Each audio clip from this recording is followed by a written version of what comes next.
how we tackle big long-term R&D projects like this. So when you set out on what's potentially a 10-year R&D project, how do you decide what to do first? Who is needed? How is the project structured? How do you decide on your R&D roadmap?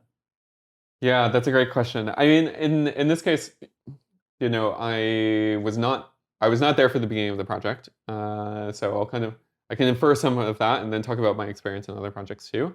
Um, I think here the starting point looks like a harder version of problems that we already had, right?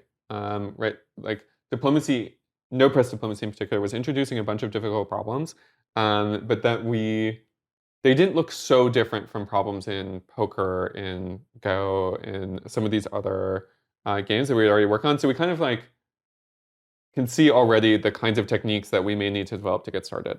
And also to our advantage, like other researchers were also working in the space, right? So Mila had published their results, and that kind of gives some starting points to the kinds of things that you can try.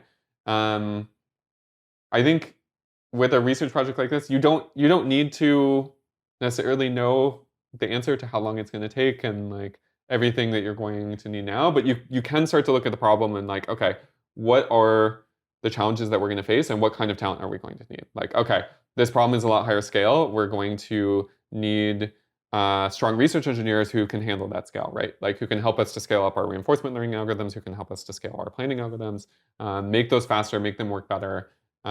We are going to need access to GPUs because we're going to need to train like a model for longer in order to deal with this. Um, but also like just training it for longer or bigger or whatever, like isn't going to actually enable that full leap. Like you're going to have to come up with clever ideas to actually do that. And so in our case, like the team also had like clever like game theorists who could come up with like equilibrium finding techniques that like don't you need to use when you can't just use MCETS like you can in chess.